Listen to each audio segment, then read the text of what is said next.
IVM. My favorite link is storytel.com/IVM, which is a lovely place to go. Best books available. I'm not saying that because they're forcing me, but stop choking me. All right, I'll do it anyway.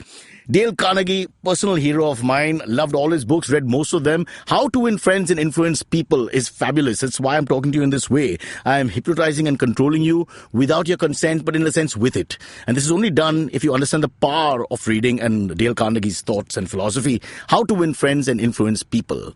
Don't confuse it with Arnab Goswami's How to Talk on Television and Influence People. Little different. So keep in mind that if you go through storytel.com/IVM, you get a 30-day free trial as against a 14-day free trial on the link. All right, it's very simple. All you got to do is log on to storytel.com/IVM. Millions and millions and millions of stories, many written by me. All that and more. Find it all on Storytel. Kripaya dhyan dijiye. The language used on the podcast may not be fit for consumption. We warn you, tread carefully. But listen, yaar, don't be so conservative. You're listening to Cyrus Says. Natasha Malpani Oswal is the name of this lovely lady who's joining us here on Cyrus Says. Let me tell you about her. She's a poet and much more. Her book of poems is called Boundless, but there's a book before that which I read myself, which has not been published, called Bolaram the Brave. I will now read from Bolaram the Brave, page 17, stanza 4. Through the trees I spied a cave. I said to myself, Bolaram, be brave. She's here, Natasha. Why follow your auntie's advice when you can follow Cyrus Says on Facebook and Twitter to stay updated about the latest shows? Well, it happened finally. It was going to happen. Poor Mr. Shashi Tharoor, personal friend by the way, was inside a mandir. It's election week, so, got to do the right thing. And he got hit by a weight measuring hook. That is attached to a weight thing where you take your weight, you stand on. How did the hook hit him? I'm not sure, but he was actually injured. This is a true fact, true story. My question is, why was he trying to check his weight in a mandir? I mean, I know people want to keep this quiet. Nobody wants to see the weight gain around people they know and all that. But I think, why do you have to go to a mandir and get yourself weighed? It's a bit too much. Don't take it so far. It doesn't matter that much. You're more interested in your politics than your looks. Well, in Shashi Tharoor's case, the looks are important, I'm told, off the record. It's called Cyrus Says. We'll be right back after this break.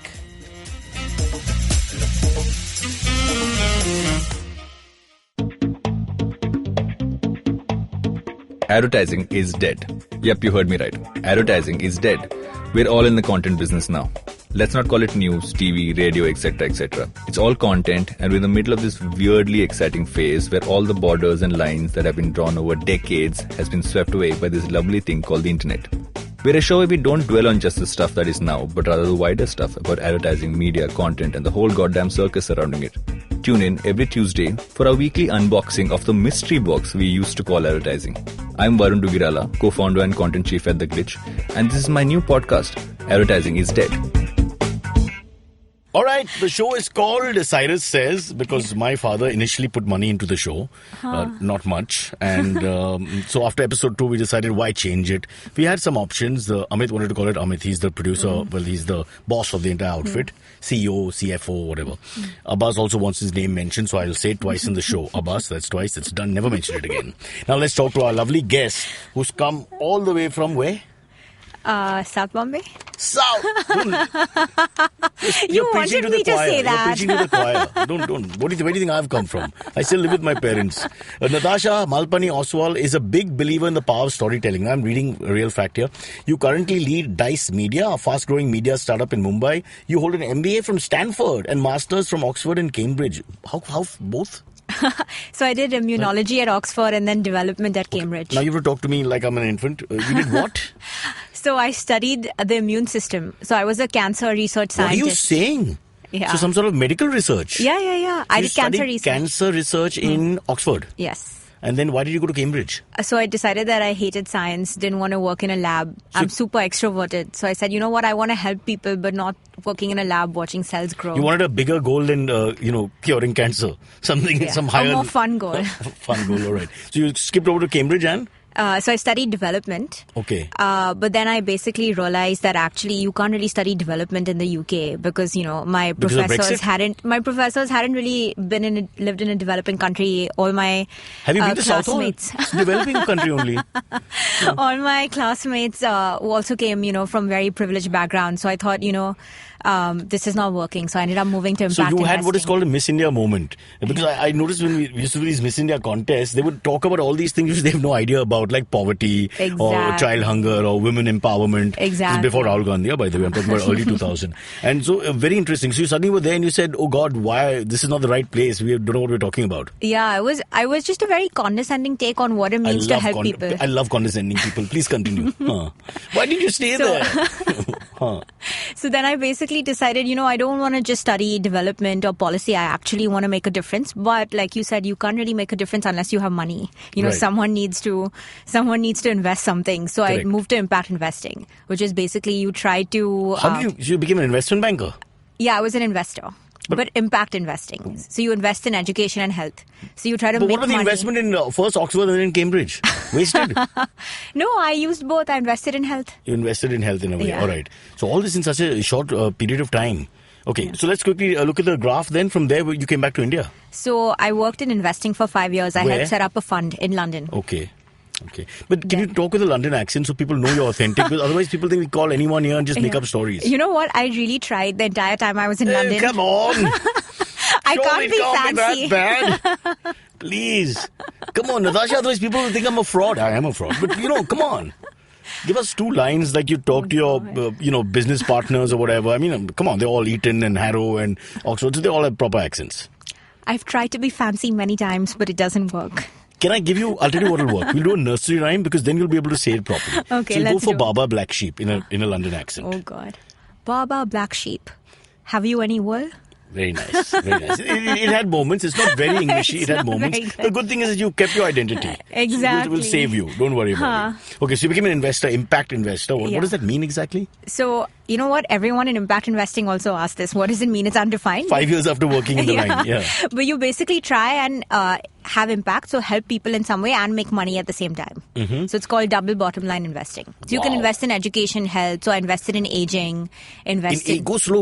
We have to catch up with what you're saying. You invested in aging. Yeah. So you make money of people growing old and feeling bad about themselves. I just want to be clear. So, okay, I'll say this in a very English way. So we invested in social isolation. So a huge problem. Wow. A huge problem in England. Before Patanjali came on the market, you already had cracked the system. Social isolation of aging people. Lovely. Yeah, so basically in England, unlike in India, there's a huge aging problem because the mothers and the sons don't stay together till they die. Exactly. Till the sons die. Huh. Exactly, right. So people leave their parents and these people are put in a retirement home. So often they don't see people for days or weeks because they don't leave their home. Mm-hmm. And sometimes, people are found dead in their homes. And nobody knows. And no one knows, until a neighbor realizes that, what's that smell coming from next door? It's really sad, actually. So While we have the illnesses like, say, diarrhea, which kills, say, 45,000 people in one swoop, they have the illness of one old person being left abandoned and then discovered after a weekend. I just want to be clear, put it in perspective.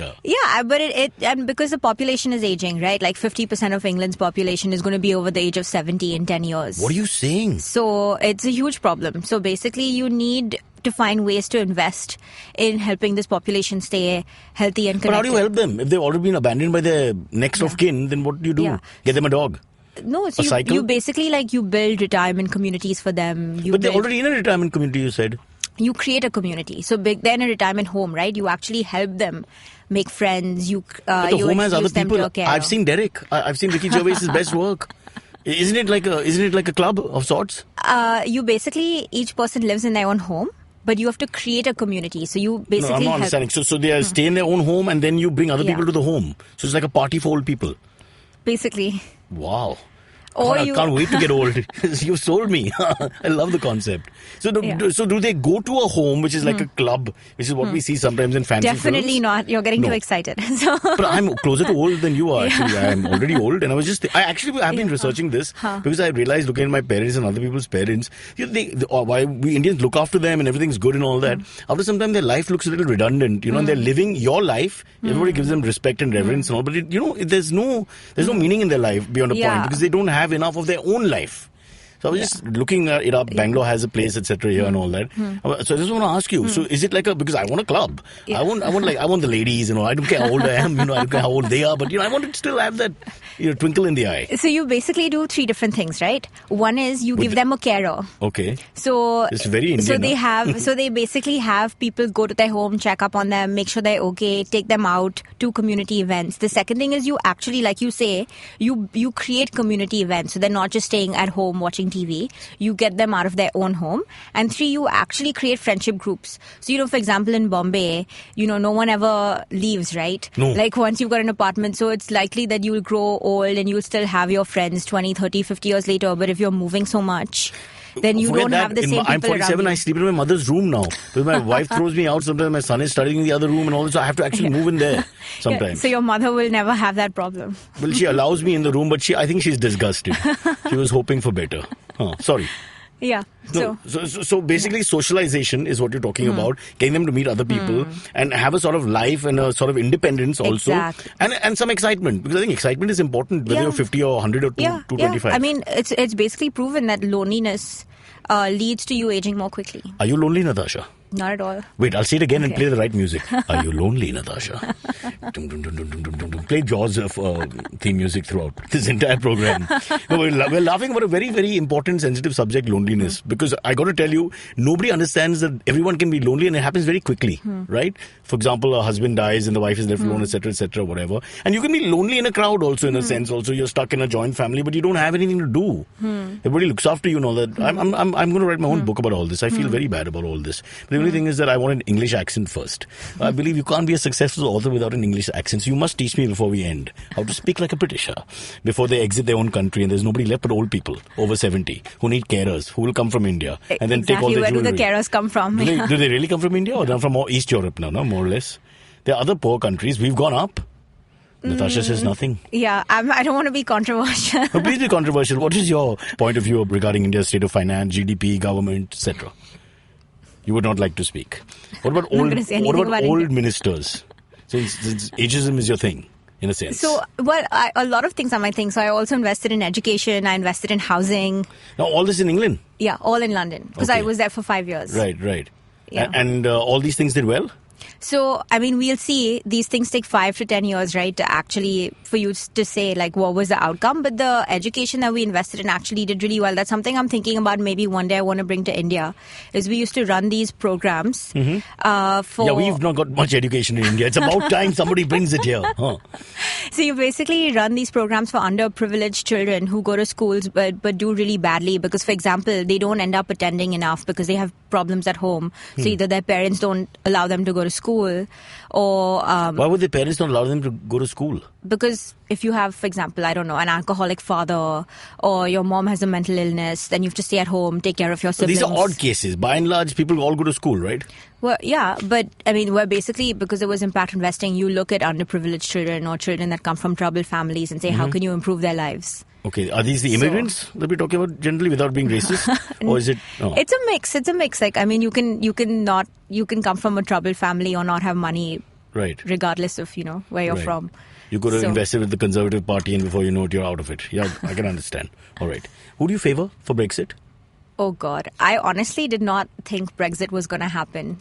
Like, I did not believe that anyone would vote. All the Indians and people like yourself who contribute to the economy in a big way, you've got free impact investor experiments going on at the same time, all largely successful. You're the type of people who wanted Brexit.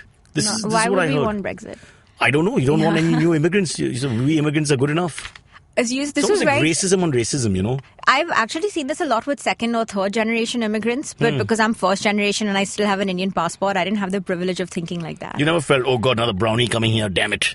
Not at all. Oh, I'm alone. But basically Brexit happened when I was still in London a week before I left. So that was super traumatic. And then I moved to California and then Trump got elected. Wow. So who knows? So Let's see what's going to happen now. I'm in India for this election. Oh God. Everybody jump.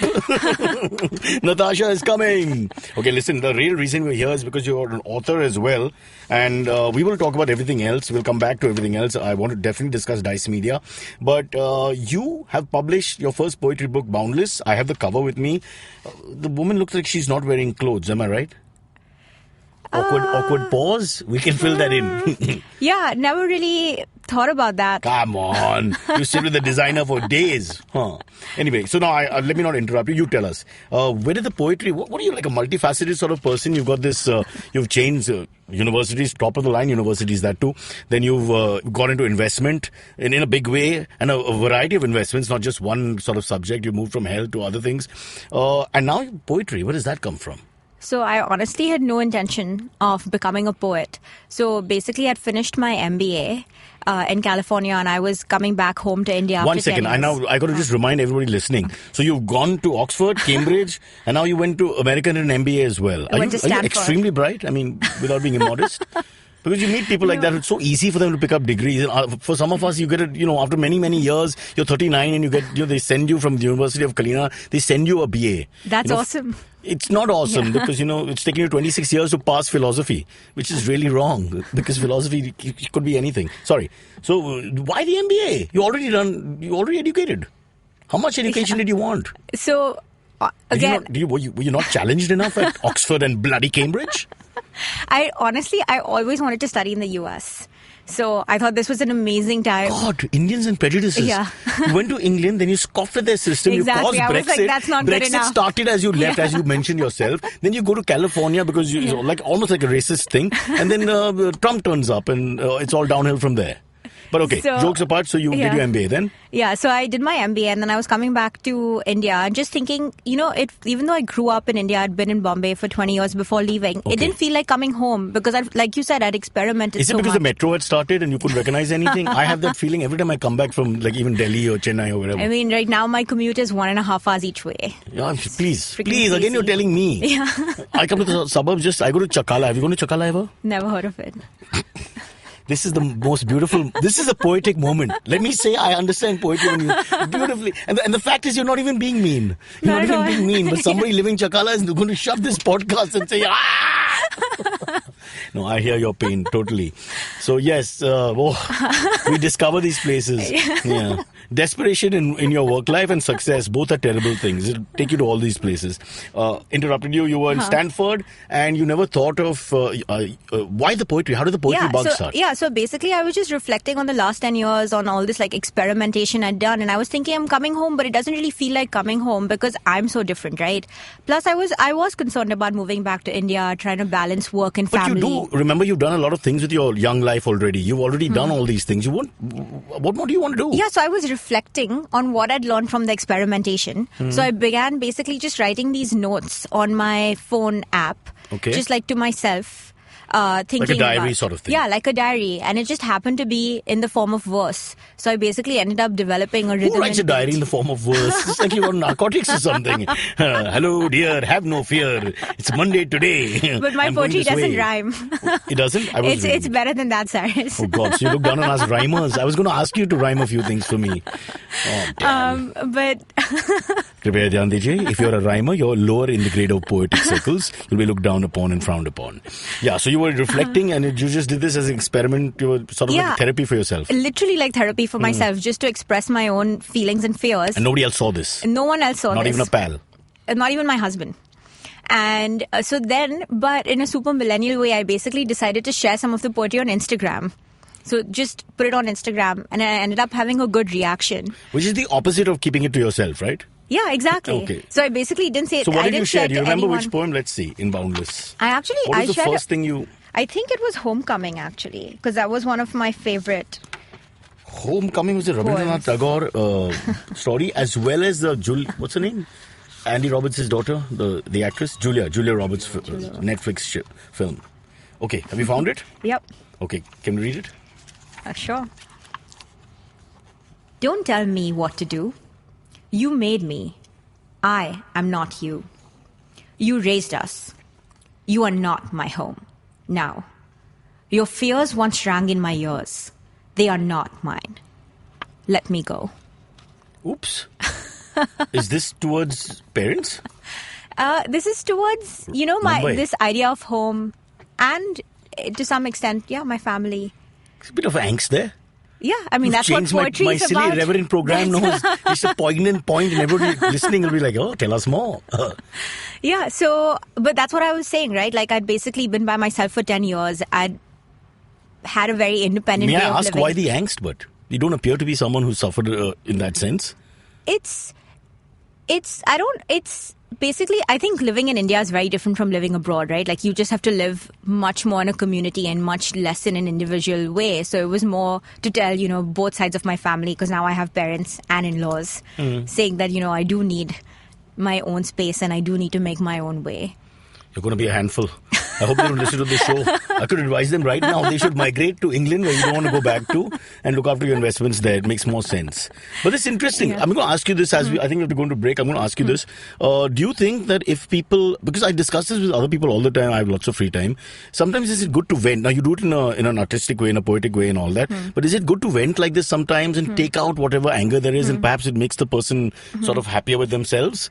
Rather than hold baggage. Is that something? That's literally why I wrote it and then shared it. Because one, I think, the second you say it, like I had all these fears about moving back. The second I said it, I actually have been back now for 7 months and I've had a great time. Like I've really enjoyed myself. Yeah, because I've basically said what I had to say. Plus, I think it was helpful for my family and friends and everything to read the poetry. Yeah, of course. I've said it to them. And the reactions? Once they figured out that it's a slightly critical piece? I think at first they didn't understand it, but I think they've also said it helps them understand me, right? Because I'm so different now. Poor old hubby, what about him caught in the middle? My husband is the most understanding person, the most patient person you will meet on the planet. So he basically just lets me run off and keep trying new things. Okay. He's hoping I'll settle down one day. But what about the Instagram feed? What about people's reactions, the general public, whoever... Yeah, that's why I published it, because people read the poetry and they said it was helpful to them. Really? So they said that they wished, they could express themselves in a certain way. They said it was relatable. I actually have quite a few people messaging me saying they're sharing the poems with their daughter-in-laws. They wish they'd basically, read this when they were younger. They hope that, the women in their lives will be able to lead more of their own path. So I found that this resonated with an Indian audience only. And before you know it, you'll be holding the badge for women empowerment, which means we have to call Raga as we take a break and ask him whether you should join ranks. But we're making light of it, but a lot of interesting stuff. We want to go through a few more poems when we come back. Natasha, of course, is much more than just a poet. She's also an entrepreneur, also an investment guru of sorts. And anything else you want to add? Immunologist. But you still do that? No, not at all. But you could, because you have the knowledge. Yeah, so I did. If you have a disease and it's not a human being, then please call her and she can help you. We'll take a break and come back.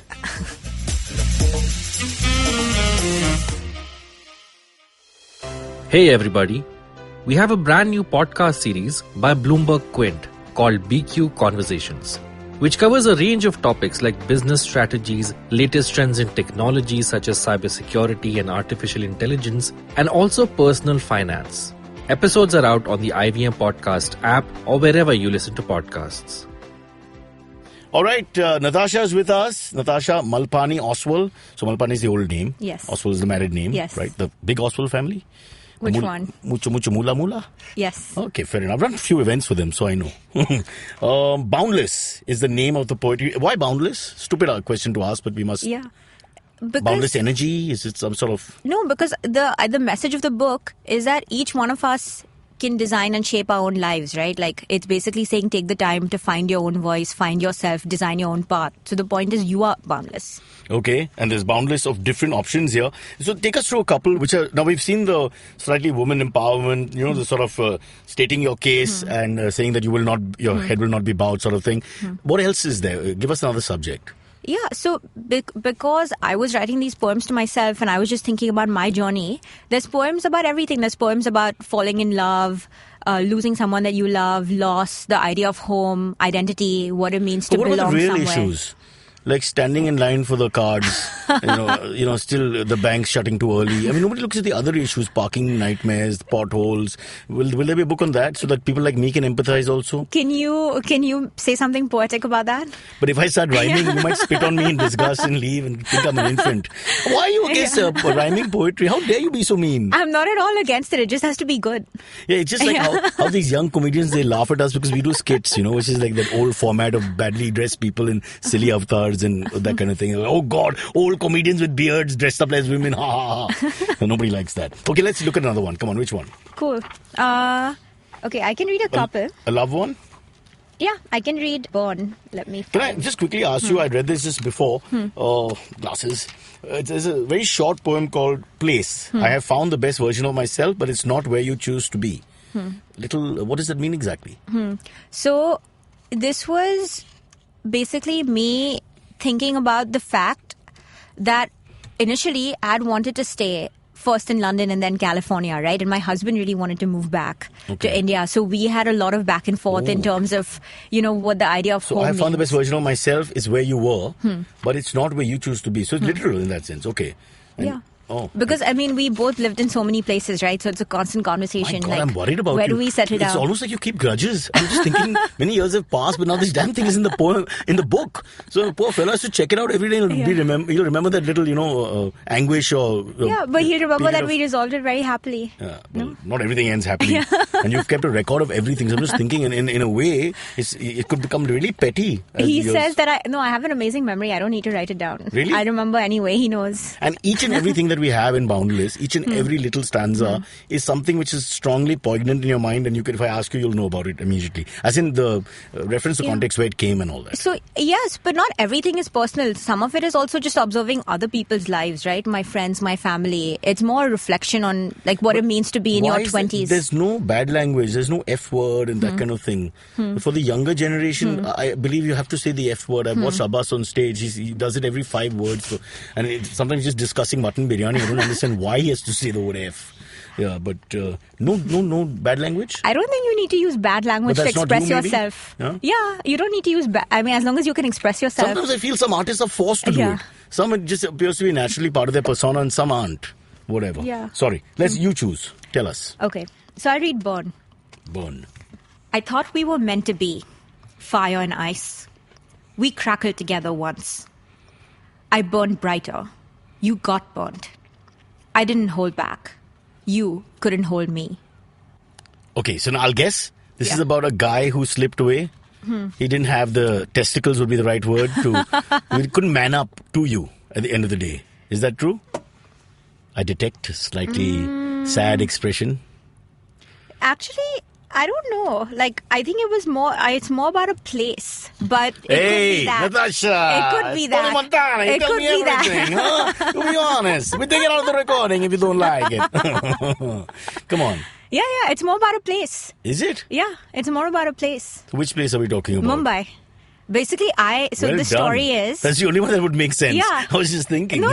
So the story, it's genuine. It didn't measure up to you? It's not that it didn't measure up to me. That's so arrogant. The story is that... Why not? It's your point. I'll call Milind Devra right now if he wins the elections, or Arvind Samant, whoever. The story is basically that I felt like I wasn't the best version of myself when I was in Bombay at first, which is why I hesitated to come back. But that's the fault of the place also, right? No, not at all. It was me. It was more mindset. I felt like I was a very scared, suppressed student. I was very focused on being this perfect child, pleasing everyone, doing well in school. So I didn't really take the time to find who I was or what I wanted, and it took me going abroad to basically do that and develop my own voice. So that's also partly why I wrote Boundless. That's not just Mumbai, right? That's a lot of people around the world who will leave the locality and then their wings will spread in an alien culture because they can be themselves. Exactly. So that's not necessarily against Mumbai. Yeah, not at all. Let's abuse Mumbai for 5 minutes, just out of fun and spite. Yeah, I feel like you want to do that. The thing is, I keep telling people this, but I've traveled a lot last couple of weeks, and every time I come down from the thing and you see the blue tarpaulin of the slums and all as you reach Mumbai, especially day flights, and you feel a little emotional about it. It's the only time I feel really connected to the city, and it's ghastly to look at. But I'm 15 minutes into traffic and abuse, critique, or is it grass is green on the other side? I don't know. Yeah, I don't know, because I was saying that I was so reluctant to come back, right? Because I felt like, it's going to be really hard to be a working woman, balance work and family. I won't have my own space. But I actually... Maybe because it's only 7 months and I'm wearing these rose-tinted glasses, but I'm really happy to be back. I think I'm impressed by... But you haven't spent enough time anywhere, actually, because when let's say you grew in England and the new Natasha avatar sort of came through, then you left there and you went to the US, then you left there and I went to Mumbai. So all places have been it's been abrupt. Well, England was 8 years. So maybe you need to keep moving. Maybe I need to that's keep the moving. real you. Yeah, need to convince my husband. Well, one way or the Always other, an immigrant. Yeah, there are people like that, aren't there? The people who just can't be tied down anywhere. Yeah. They're not a tied down type. Yeah. You sort of go there, you have some growth, then you get bored. The next place. I'm definitely very restless. I can see that. You don't stop Yeah. moving or talking. Damn show will never end thanks to you. Okay.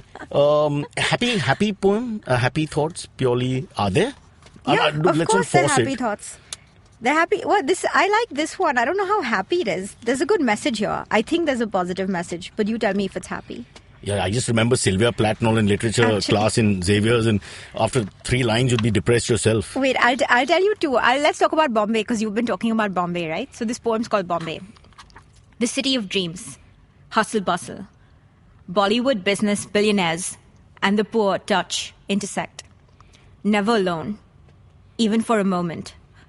Cars crowds people, bursting at the seams. Somehow a structure and expanding chaos. An energy, a vibe. Everything's possible if you can survive. Very nice. In just 6 to 7 lines, you've actually put, I would think, almost 95% of Mumbai's infrastructure and the social fabric together. But you missed one point. What did May I be miss? critical? Please. Nakabandi. The bloody useless Nakabandi, which they keep at Marine Drive for me every morning at 6:10 for no reason whatsoever, which I've never understood. Yeah. But interesting. So that's a sort of just an observational poem. Yeah. There's no judgment being passed. You Yeah. just, except for the fact that rich and poor coincide, but you're not judging it. Yeah, not judging. But it. a lot of Just an foreigners tell us observation. that, that they've never seen such a thing. Because normally people live in other parts of the world, they live very separately. The disparity is not together. It's a gated community. But yeah, so here, literally, the guy who's earning 1/25th of what you're earning or whatever is right there. Like if you look at Parel, the poor and the rich coincide in the of same course. spot. Yeah, I mean, all of South Bombay is like that, right? Yeah. It's completely mixed. Absolutely. And even here in Khar, where we're recording, I mean, I'm poor and you're rich, and Abbas doesn't know who he is. He doesn't know if he's a man or a woman anymore. His problems are different. We have a poem for you. Boundless Part 2 coming soon. All right. Before we run out of time, any other poem that we can quickly do? And I want to talk quickly about Dice Media. Yeah, I'll do one other poem, which is basically cheerful. me. Yeah, cheerful, reflecting on an education, because we spend so much time talking about that. Yeah. So, I did what I was told. Got good at coloring within the lines. Having the right answer. Pleasing teachers. I coasted. Relying on my memory. But I wasn't ready. I couldn't handle myself, or my heart, or read others' minds. Break some rules while you're in school. Learn to fail and bounce back from mistakes. There's no reward for learning to color inside the lines. So you were a goody-goody kid? Super goody-goody. And That's then, like why I and had then you to spent the leave. rest of your life trying to be like a rebel. Almost. Yeah. Well, I mean, I don't know how almost a- rebellious I've been, but basically trying to do things my own way. Well, nothing can be more rebellious than words, all said and done. And there's a lot of, I would say there's a lot of, rage is the wrong word completely, but there's a lot of, there's a point you're trying to make. There's certain strength, aggression, I would say slight aggression, if you don't mind me saying.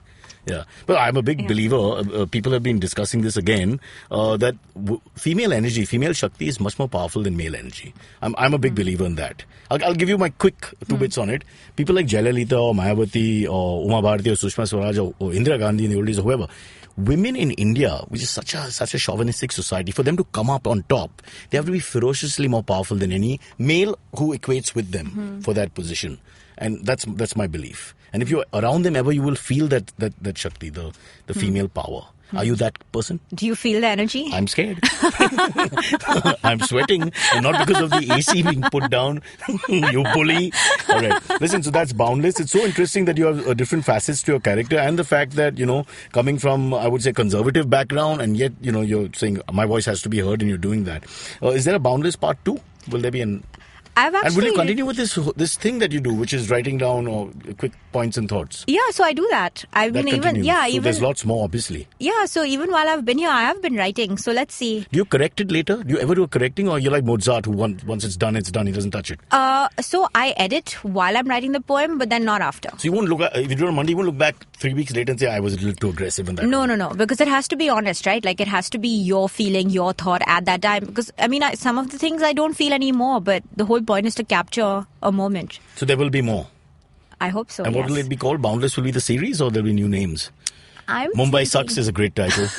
I'll buy the book tomorrow. Huh? Maybe I'll call it Reinvention. So you think you're now going to be like this lady who inspires women, or is that subtly, or not so subtly, in fact? It's just the way you are.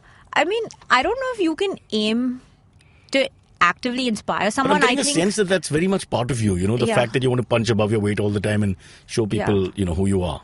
I definitely want to show people who I am, and I want to create a path, and I want to do amazing things, but I mean, hopefully that works. I don't know. You can never tell. But if I do something great, then I hope it inspires people, but you never know, right? So who's the better gender, male or female? I actually don't think. You're not biased. I'm really not a lot of people ask me, do you want to start like a female focused company? Do you want to do stuff for women? I presume you're a feminist, but what you're saying, you actually say you're not a feminist, but you have feminist undertones. Yeah, I am a feminist. I definitely stand for equal rights, but I also think, you have I don't want to just say, I support women. I also support men, and I think men also need to support women. Let's clarify that in India, we don't say feminist, we say feminist. I want to make sure we don't alienate anybody. All the females, please be with us. But no, not just the females, right? That's exactly what I'm saying. I think men need to be feminists. So I think you got to take men along. There's no point in me writing a book just for women. I think this book should appeal to men. I'm just as female as a man should be. Let me warn you, there should be a line we should not cross. I mean, I have to say, my husband and father-in-law are super impressive. My father as well. They're all strongly feminist. I couldn't have done what I did or write the book without them. Mm-hmm. So I do think the men in my life have been super inspiring. Mm-hmm. All right, or just out of sheer fear, just tell you the right thing. You have no idea, Natasha. Everybody in the room is scared of you. Okay, quickly, we have to wrap up, but there's one more thing. Dice Media. What is Dice Media? So basically, Dice Media is a storytelling platform. We make web series for YouTube, for Netflix, for other OTT platforms. And it's part of a broader company called Pocket Aces. It's a content company. I'm the head of Dice. Wow. So what is your role? You produce the entire program as well? Yeah. So I basically run a team of writers, actors, directors, editors. I decide what content to make, basically pull it together, produce the show, and then distribute it. Did you do Sacred Games? No, we didn't do Sacred Games. Okay. But we've done Little Things, which is on Netflix. Little Things is those girls? The guy and the girl. The guy and the girl, yeah. I saw a bit of that. Dhruv and Kavya. Yeah. They're very popular. Written by the guy also, right? Written by Dhruv. Yeah. Okay. Yeah, so he was on Dice. Did it do well? It did phenomenally well. And you produced the whole thing? Yeah. Wow. So Dice has produced the whole thing. I was worried Little Things. I thought some sexual reference and I don't want to see it and all that. But thank God it wasn't. It was much more than that. I think it's a very beautiful take on what it means to be a modern couple. Okay, it also has Mithila, who was on Golgappa. Please check out our Marathi podcast. I'm sure you tune into it every day. I don't miss a episode. In fact, I asked them to replay it 2 or 3 times a day just for me. But before we go, you seem to be someone who's, never satisfied with what they're doing. So always seems to be something else you may want to do from your career path so far, and you're young. So I'm just thinking, is there something else you want to do? And it may be the way you appear to be, there's no track which is like in the same way or something, because you're producing content, insurance, health reforms, helping the aged. No, look at you. It's all different things, right? So you've got that thing going for you. So I'm just expecting more. So, but I do think the consistent theme that I've now found is storytelling. So since I was a child, I've been reading and writing fiction, non-fiction, poetry. So I do think storytelling is what I want to do. So maybe I'll start my own media company. I'll make films. I'll write a book. We'll see. But I also want to help other content creators. Okay. So let's see. What about getting into politics? So the Public Works Department of Mumbai and helping us with the metro issues and things like that, and all the things that irritate me. No time for that. So much for female Shakti. I chamchad you. I chelofied you. I said all the right things. I tick, tick, tick, tick, tick, tick. I mentioned the family. I showed respect and love. Now what more can I do? And all I wanted was one gutter less. So you know what? Through the power of storytelling, we'll improve infrastructure. You promise? I'll try. Shall we end with my poem? Please, go ahead. God, no. All right, it's been wonderful talking to you, Natasha. I'm sure we'll see and hear of you more and more, but we have to go into the AMAs.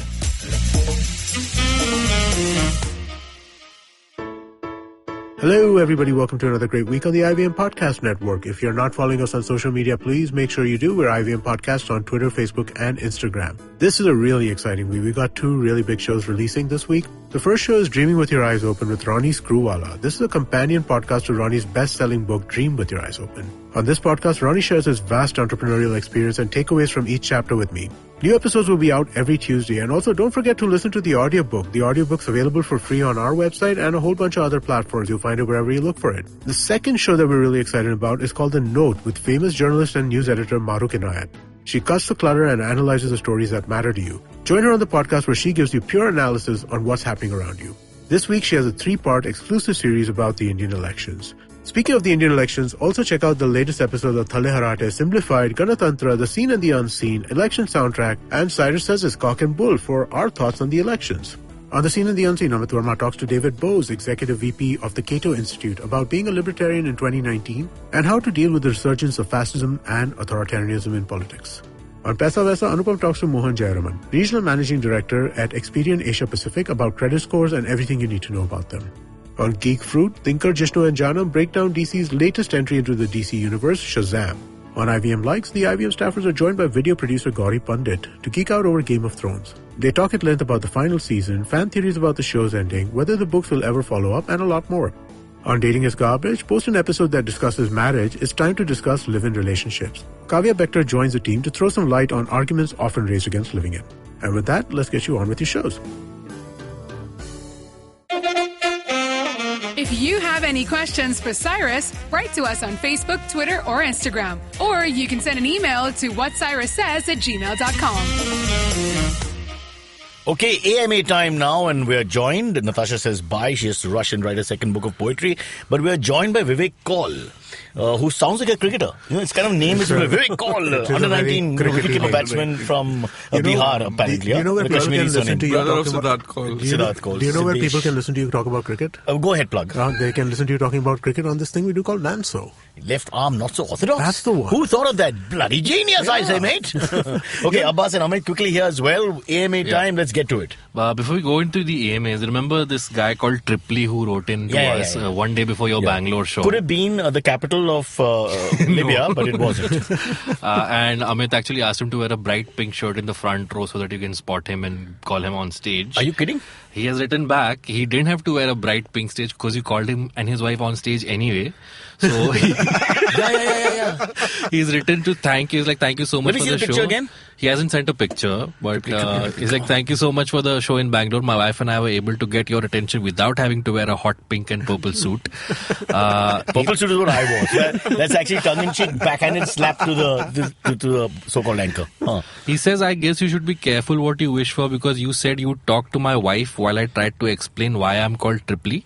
After actually having interacted with her, Malovika, I'm assuming you wish you had. They were the main couple. Oh, they were fantastic. Let me tell you about Malovika and Tripoli. Okay. They were fantastic. This is the new India. This is the India that I'm proud of and I'm happy to hear about. They were absolutely entertaining, very, very progressive, self-deprecating and great fun. Mm-hmm. And she was making sexual comments and metaphoric conversations which would make a sailor proud. So I loved it. They were fantastic. Hats off to you. I touch your feet and I wash it in baby oil, both of you. Tripoli as well as Malavika. Fabulous couple. What was the event? We did a show for no money for Royal in Bangalore. Chaudhaya, lovely auditorium. You do audience participation. You pull 3 people up and stuff. Yeah, right. To kill time while Kunal changes into something more ugly. But a great couple. Lovely. All right, so now the first question. I want them to be Prime Minister together. Captain of Indian cricket team. Vishal Ganesan writes, he's from Singapore. He says he's coming down. Is he angry Ganesan? No. Normal Ganesan. Okay. He says he's coming down to Chennai from Singapore just to vote for the elections. But he says the dilemma is, should I vote for a party that protects my interest as an NRI and constantly appeals to me, or the other party which promises to do more for the people back home? Well, the MPs from Chennai will be more DMK. AIDMK sort of fight with the BJP and Congress way in the background. But what his question is more a centrist question. Why is that even a question? It's a false choice. Yeah. Also, why can he vote in Singapore? He can. No, he can't. There's a way. There's a way for expats to come back to vote. You have to. I don't think you can't go to the don't have embassy and sort of. Right? No, you have to come up. You have to come back. I mean, like people have to. Yeah. Vote is listed. See, all these votes should only go to the person who says, "I won't make you come back the next time." I was talking to somebody who is going to Bangalore to vote because they are. That's from where? From where? From Bombay. I have a friend who's coming from Dubai to vote. They're letting the guys in Dubai vote? Okay, fair enough. He's coming to India and vote. All right. In the US, you have a mail ballot system, right? So I do mine by going to the US embassy and I can vote. Okay, that is a plug for, Amit being a US citizen. Clearly, he just slapped us on the face. I'm a US citizen. How is that a plug? I can live off social benefits in 2 years. You can live out nothing. He's framed the question in another way. So sorry, Abbas, you have a question to ask and we're not letting you get to it. Should national interest come ahead of an individual's interest while voting? Of course not. But this is a slightly too black and white question. No, the point is he's an NRI. He's in Singapore. He's anyway making tons of money. Probably not paying. What if he's in jail? Probably paying very little tax on it. If he's in jail... Singapore's high taxation. Okay, maybe. But quality of life's inherently better. So definitely. So what more does he want? I just threw it in there. Yeah, Singapore's low taxation. I don't know. I just said it. Corporate tax is low for sure. It's all about confidence. You shouldn't even bring it up. Okay, all right. And it's a tax haven. If Alexander was in Takshila, anything is possible. Come on. Okay, the last came from Singapore. This one comes from Malad. We didn't answer the question before you go to Malad. Sorry. National interest versus personal interest. I think national interest comes first. I think national interest and personal interest should be looked at from perspectives, and a committee should be formed, and then it should be discussed, and the second subcommittee should be formed, discussed again, and then you should have a right to veto the entire discussion and start all over again. I don't think we should be in a hurry to make a decision. If the nation is taken care of, you along with the nation will be taken care of, right? Listen, I pay my taxes and I still can't find car parking, okay? Or the four of us here all are tax-paying people and we will suffer the most in society. And that's the irony of India's social fabric. I was talking from the point of view of the fact that he's an NRI. So No, India's greatest philosopher, Kunal J. Vijayakar, once told me that this country hates middle-class people. It's only for the super rich and the super poor. Everything is, and you look at it, actually it is for the super rich and the super poor. They get all the benefits. What happens to the guy in the middle? He's a guy who stands in the line, fills in the form, follows the rules, does everything, stays between the lines. At the end of the day, he's the one who's holding his balls. I would say the country is for the super rich. I don't think it's for the poor. Oh, but all the lobbying is for the super poor. All the lobbying, all the voting, all the vote lobbying is for the poor. All the promises are for the super. If you're a Bangladeshi immigrant with no money, you're given a ration card and put it in the line and you get your voting. My poor father who came from Iran 1,000 years ago doesn't have it. Do you want a ration card? No, that's not the point. My point is that the pow padoing for the poor is on another level sometimes. It is. Pow padoing is there, but actual action is there or not? All right. Now don't get so sensitive on me, Baba. I give samosas. When I'm eating a mutton samosa, I always ask the guy veg or non-veg, the bhikhari outside. And then I give it to him. But I always ask him, veg or non-veg. Because I don't want anybody in this country to suffer what I would call a moral dilemma. He's hungry, he's cold and hot or whatever, and then you give him meat when he wants veg or veg when he wants... I don't want that. Vivek, right decision, right? 100%. Abbas, your call. Okay, Kumar Gaikwad writes in from Malad. He says, I'm Kumar Gaikwad from Malad, Mumbai. My question But is... your segue was nice. Singapore to Malad. Yeah. Just got fired. Dear Dad. Singapore to Malad. My question I'm now in a mall. Question is for all of you. What is the most embarrassing / awkward moment in your life? Oh, the first time I went to vote, the thing was my name wasn't there. Yeah. Why is it embarrassing? Because at that time we didn't know so much. There was no this digital sort of revolution where all this information is everywhere. And so we just went there, and I think you had a paper thing which you carried with you, my wrong spelling. Cyrus was spelled with an S and with a C at the end. Cyrus. My dad's name, Farouk, became Faruyaika, something, I don't know, some French, German sort of thing. And the brocha, Barusa. So I was a totally different human being. I was probably from Tripoli, as you mentioned in the beginning, and it wasn't there. That was the very first experience. All right. Yeah, but I think you wanted experiences which are worse than political ones. So Amit has that. I puked at like some very uncomfortable places once, or at least not more than once. Yeah. So I think. Can you tell us where? Lobby of the Taj. Oh, that's okay. That's not so bad. Was it Taj food? They would have cleaned it up quickly. It was post 1900s in a pot. Oh, in a pot? Yeah. That's not so bad. Still, you're puking in the I Taj. peed in the ladies' loo with 12 women complaining. Okay. Before me too. You win. No biggie. So I recently, at the Mumbai airport, I walked into the ladies' loo without realizing it. Thankfully, there was just one woman there. She gave me that look and I just ran. What look was it? Was it a look of anger and disgust, or was it a look of like, it was like, let's make this moment happen? What are you doing here? So. How sad. Yeah. I thought it was one of the Amul chocolate gift for someone you love moment, but no, obviously not. Abbas, what about you? So once at a checkpoint, at a highway checkpoint, I gave a 20 rupee note and he didn't give me 10 back. So I got into an argument with him. The entire traffic is waiting behind and I'm arguing with this guy. Blowing the horn. Tang. And this guy's like, no, you gave me a 10 rupee note. I'm like, no, I gave you a 20 rupee note. This went back and forth. They have CC cameras. Yeah, but this went back and forth for about 7 to 8 minutes, the entire this thing. When it turned out that the note I'd given him, it was like a few days after Holi, so it had become red because of the Holi color, and I thought it was a 20 rupee note.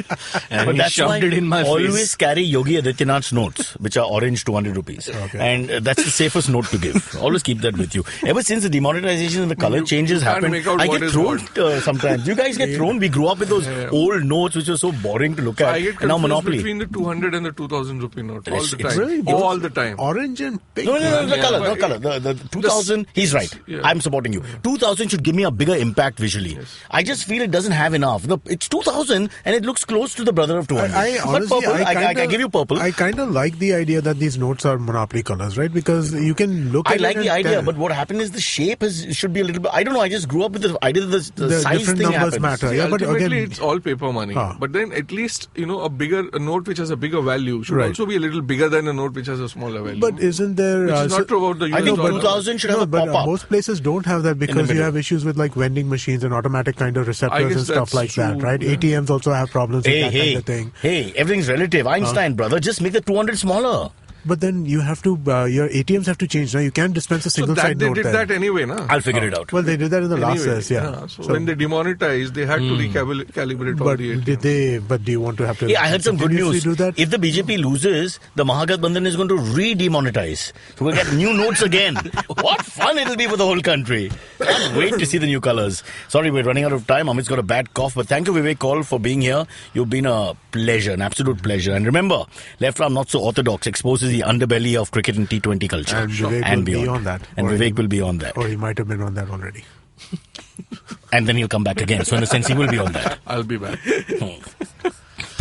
Okay, folks, great news for me, not so much for you. We're going thrice a week. We're not repeating shows. We're going on thrice a week, 2 regular shows and a new one, the birth of a new one called Lanso, Left Arm Not So Orthodox. It's talking cricket. 2 great minds talking cricket. One who has never played the game and the other, well, relatively less inexperienced. The one and only, what's my name?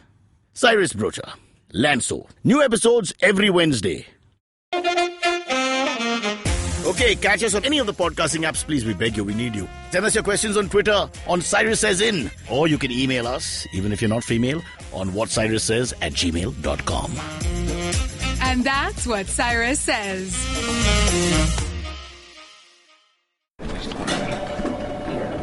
Hey Amit, what do you think about starting a dating podcast?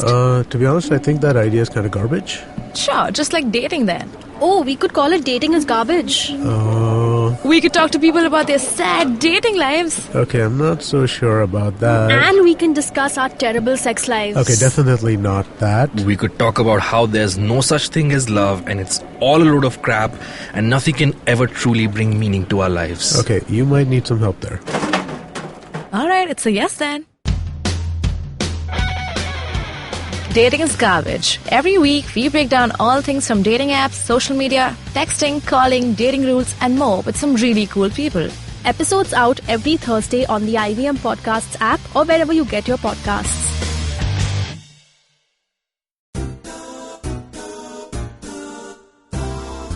माणसं ना गोलगप्प्यासारखी असतात. Hi hello करताना वेगळी आणि बोलताना वेगळी आणि गप्पा मारताना वेगळी, मित्र झाली की वेगळी आणि शत्रू म्हणून वेगळी, थोडक्यात दिसणारी वेगळी आणि असणारी वेगळी, कधी आंबट, कधी गोड, कधी तिखट, तर कधी चमचमीत आणि कधी कधी हॉट अँड स्पायसी सुद्धा. आणि म्हणूनच गप्पा सॉरी गोल गप्पा विथ तृप्ती खामकर फक्त तुमच्यासाठी दर बुधवारी IVM पॉडकास्टच्या ऍपवर, वेबसाईटवर किंवा युट्यूब चॅनलवर सुद्धा ऐकू शकता. तुम्ही आमचा पॉडकास्ट वेगवेगळ्या पॉडकास्ट प्लॅटफॉर्मवरती ऐकू शकता. फक्त सर्च करा गोल गप्पा विथ तृप्ती खामकर आणि आमचा पॉडकास्ट ऐकत रहा.